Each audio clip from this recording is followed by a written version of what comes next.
প্রিয় ভাই ও বোনেরা, আজকের সুসমাচারে যিশু আমাদের একটি গভীর ও মুক্তিদায়ক সত্য শেখান।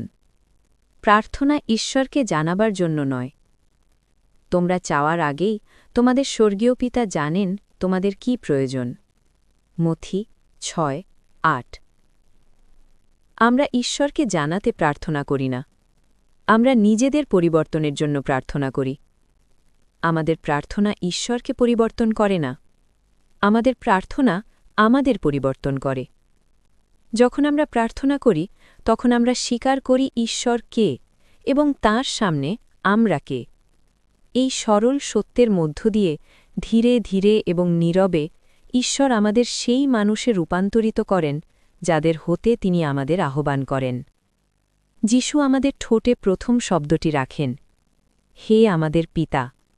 মথি 6:9। তিনি নিজে আব্বা বলে প্রার্থনা করেছিলেন। আর প্রেরিত পৌল বলেন, আত্মার দ্বারা আমরাও ডাকি, আব্বা, পিতা। গালাতীয় 4:6, রোমিও 8:15। এটি কেবল কবিতা নয়, এটি একটি নতুন সম্পর্ক। আমরা বলি না, হে আমার পিতা, আমরা বলি, হে আমাদের পিতা। আমাদের এই ছোট্ট শব্দটি আত্মিক স্বার্থপরতাকে ভেঙে দেয়। বন্ধ ঘরে হাঁটু গেড়ে বসেও আমরা কখনো একা প্রার্থনা করি না। প্রার্থনা কখনো আমি আর আমার ঈশ্বর এমন একান্ত বিষয় নয়, এটি সবসময়ই মিলনের বিষয়। যখন আমরা বলি, হে আমাদের পিতা, তখন আমরা একাকিত্ব থেকে বেরিয়ে আসি। আমরা কোনো ব্যক্তিগত ঈশ্বরের সামনে একমাত্র সন্তান নই, আমরা একটি পরিবারের অংশ।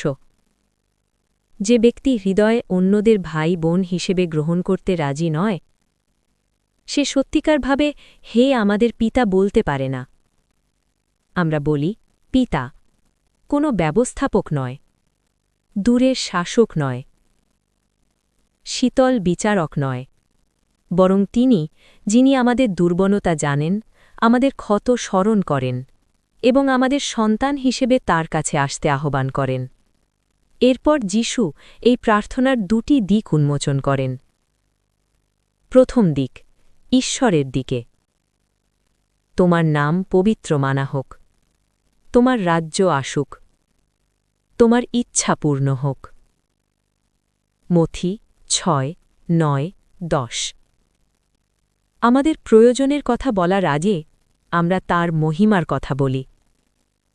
আমাদের পরিকল্পনার আগে আমরা তার ইচ্ছার কাছে সমর্পণ করি। প্রার্থনা আমাদের প্রয়োজন থেকে শুরু হয় না, এটি ঈশ্বরের মহিমা থেকে শুরু হয়। তোমার নাম পবিত্র মানা হোক বলার অর্থ হল, পিতা, আমার জীবনের মাধ্যমে তোমার নাম মহিমান্বিত হোক। আমার কথা, আমার সিদ্ধান্ত, আমার সম্পর্ক তোমার নামকে সম্মান দিক, অসম্মান নয়। দ্বিতীয় দিক, আমাদের দিকে। আজ আমাদের দৈনন্দিন অন্ন দাও। আমাদের অপরাধ ক্ষমা করো, যেমন আমরা আমাদের অপরাধীর ক্ষমা করি। আমাদের পরীক্ষা মধ্যে নিও না, বরং মন্দ থেকে উদ্ধার করো। মথি 6:11-13।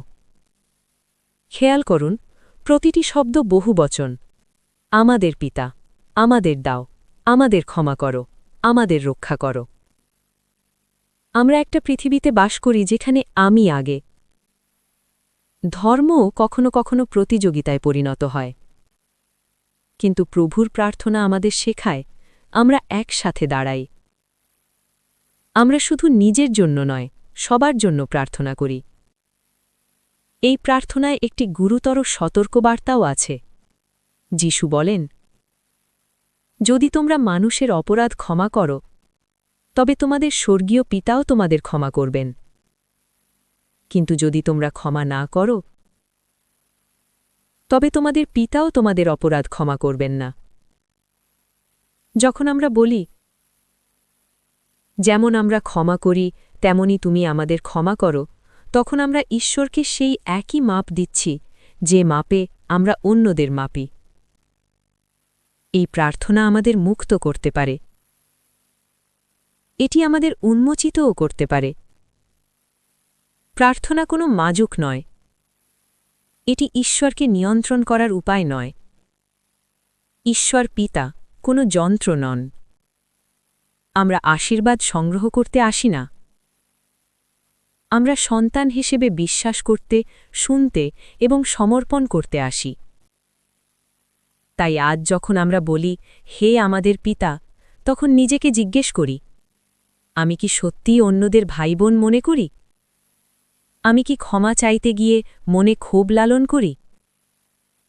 আমি কি তোমার ইচ্ছা পূর্ণ হোক বলতে গিয়ে নিজের ইচ্ছাই চাপিয়ে দিই? হে আমাদের পিতা, শুধু একটি অভ্যাস না হোক, এটি আমাদের অহংকার কাঁপিয়ে দেওয়া এক পবিত্র জাগরণ হোক। যদি আমরা সচেতনভাবে এই প্রার্থনা করি, তাহলে এটি আমাদের আরও নম্র, আরও ক্ষমাশীল, আরও উদার এবং আরও ঐক্যবদ্ধ করে তুলবে। প্রিয় ভাই ও বোনেরা, আসুন ঈশ্বরকে শুধু সুবিধা দেওয়া কেউ হিসেবে না দেখে ভালোবাসার পিতা হিসেবে গ্রহণ করি।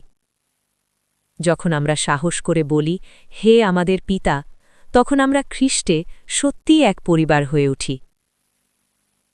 সেই পিতার সামনে, যিনি আগেই জানেন, যিনি সর্বদা ভালোবাসেন, যিনি ধৈর্য ধরে অপেক্ষা করেন। আরও শব্দের জন্য নয়, আমাদের হৃদয়ের জন্য। আমিন।